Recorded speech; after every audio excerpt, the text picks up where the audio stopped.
Good morning. Coming up this morning on DC News Now, thousands of people waking up in the dark in Prince George's County. Yeah, what's causing the outage and when the power could come back on. Plus, ahead this morning, new policy from the Virginia Department of Education outlining how schools should address trans and non-binary kids and classrooms. But first, Jackie, good morning. Yeah, it looks like some people need the umbrellas out there this morning. We're tracking some of those heavier downpours moving in and also some thunder and lightning. So be advised to take it slow on your travel, especially along 66 into the district. More details and timing coming up. And planning a vacation, there's a new travel deal you won't want to miss out on. We're stretching your dollar this morning. The station covering all of the DMV. This is DC News Now. Good morning at 6 o'clock now. Ooh, yikes. On a Wednesday morning, not the best start to the day. We have wet roads. It's dreary. It's drizzly. Is that fog? Is that fog? I mean, it's more so associated with the rain. Rain, yeah. It's just not the prettiest start to the day, but hey, you could win $1 billion. You play power. Look at the bright side. Look on the bright side. I mean, the odds are, you know. You have a 1 in 200 million. I don't remember what Tosin said, but there's a chance. Well, good morning. I'm Tanaya. Yeah, good morning to you. And even a better chance, if you think about it, the rain might hold people off from not going, so maybe it'll even go up even more. Who knows? Yeah, good morning to you. I'm Corey James. We'll talk about that more later on in the news fast. Shanique will have more on your drive times later what do you do on here? in the morning. But first, Jackie, let's check in with you for the weather this morning. It's a wet start for folks who are heading out there this morning. Yeah, it might be a better chance that you're seeing rain than maybe winning the lottery later on this evening. Sure. But hey, I mean, keep your hopes up. Possibly that people are not going out to buy their ticket because of these heavy downpours that are moving through.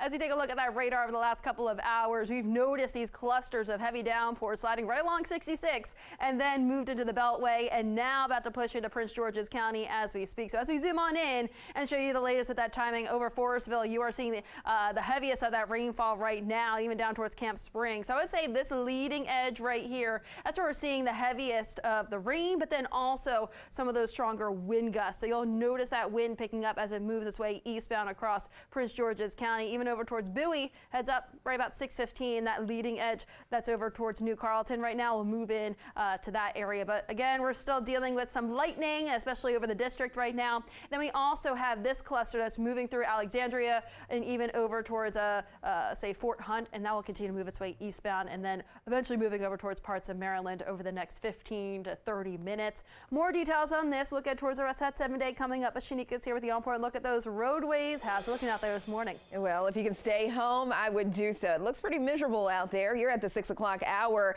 and you can barely see the roads with that rain coming down out of Prince George's County. This is along the Capitol Beltway and this is right near Route 4 Pennsylvania Avenue. So again, take it easy out there.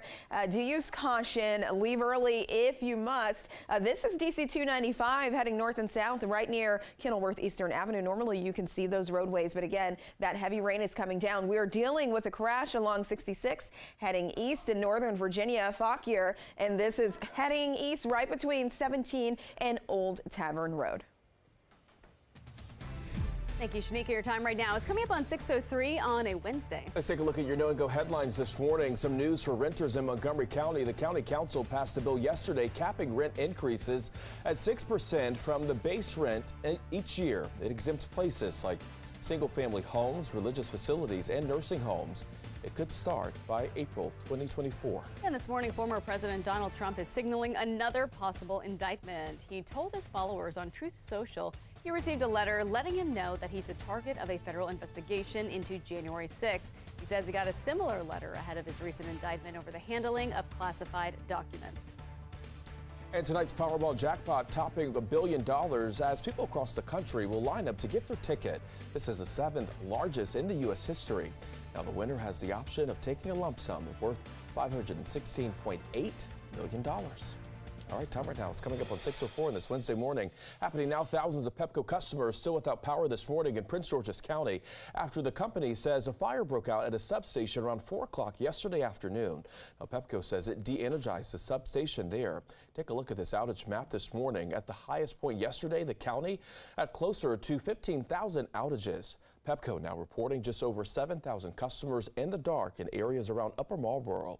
Pepco tells us crews are working to find ways to reroute power from other areas. There is no timeline for that restoration just yet. Meantime, the cause of the fire is still being investigated.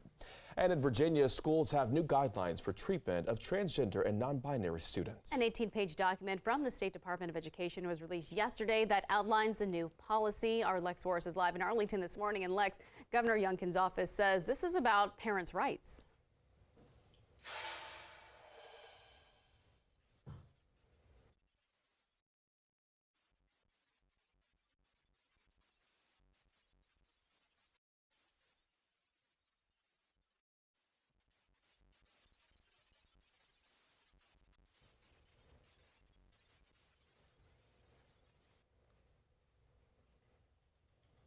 All right, looks like we're having some audio issues there. We'll get back to Lex as soon as we can. Switching gears now at 6:05, the Virginia Department of Education says it's pausing a grant program designed to help teachers of color in the Commonwealth. The program previously set aside $50,000 to help minority teachers paying for their licensing. Meantime, advocates say the move to pause the program hurts students. They say kids in school benefit more from a diverse teacher workforce. When we have a unfair ratio with teachers that is not tracking with our student population, it causes a disconnect. Our kids are having a problem terribly with cultural competency. The Department of Education says it is currently evaluating the program. The governor's office declined to comment. A teen is dead and 4 other people seriously hurt after a crash in Burke, Virginia. It happened last night on Burke Center Parkway around 9 o'clock. Now, Fairfax County police say a driver hit a car with 4 teens inside. Investigators say the teens were leaving the parking lot of a nearby shopping center. Police believe the driver who hit them was speeding. They're hoping surveillance cameras in the area will help them further investigate the crash. And D.C.'s new acting police chief is preparing to wrap her hands around rising crime in the nation's capital. Community members are hoping she will be able to do something about it. Now, we talk with some D.C. residents about the increase in crime. That includes Christine Warren-L., who lives near Minnesota Avenue. She says she was almost shot last year. Her former neighbor, Deborah Wilkins Bay, lived in that area for about 10 years until the violence drove her out. I was in the house one day on a day like today, and all of the children were outside, my children and several of the neighbors' children, and all of us, and gunshots rung out. It was definitely the final straw. She needs to put more police officers in this area because this area has been this way for a very long time. Neighbors hope the new chief makes community policing a priority. And DC News now sat down with the chairman of the DC Police Union. Greg Pemberton weighed in on the impact he believes a new police chief can have. Former Chief Conti had a great relationship with the union. I believe that Chief Smith is going to take that same tone and make sure that the rank and file men and women of the police department have a voice. She's going to be able to fulfill the role, and she's going to do a great job as the new chief of police of the Metropolitan Police Department. The police union has previously been critical of the D.C. Council, but it is confident that Smith will get around politics. And federal student loan borrowers are getting ready to make payments again this fall, but those borrowers could save thousands on their loans under President Biden's new plan. Now, there are some changes coming to income-driven repayment plans set to go into effect this fall. The SAVE program changes the protected income guidelines for people repaying their loans.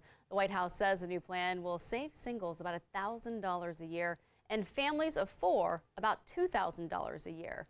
President Biden says some borrowers will see their payments disappear altogether. The White House says 2,000 D.C. residents, nearly 17,000 Maryland residents, and 21,000 Virginia residents will see their payments drop to zero under that new plan.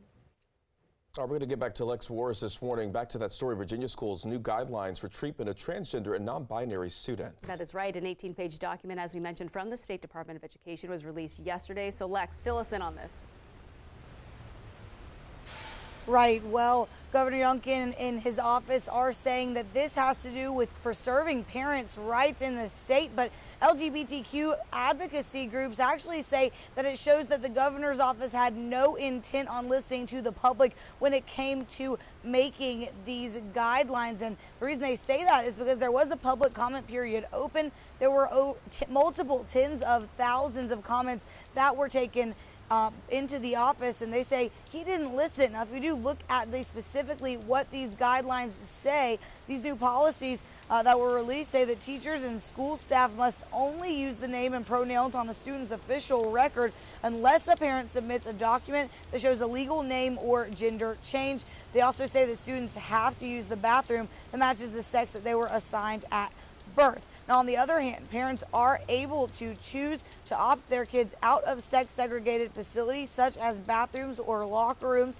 In those cases, an alternative does have to be provided by the school. Now, parents are also to be notified of any bullying that happens within 24 hours. Governor Youngkin says that these policies will ensure that parents are involved in their kids' education and upbringing, but LGBTQ advocacy groups argue that the policies are going to harm kids and remove parental rights in the state. And these new policies actually do go into effect today since these guidelines have been released. However, there is no date on exactly when schools have to adopt them by. Live in Arlington, I'm Lex Juarez, DC News Now.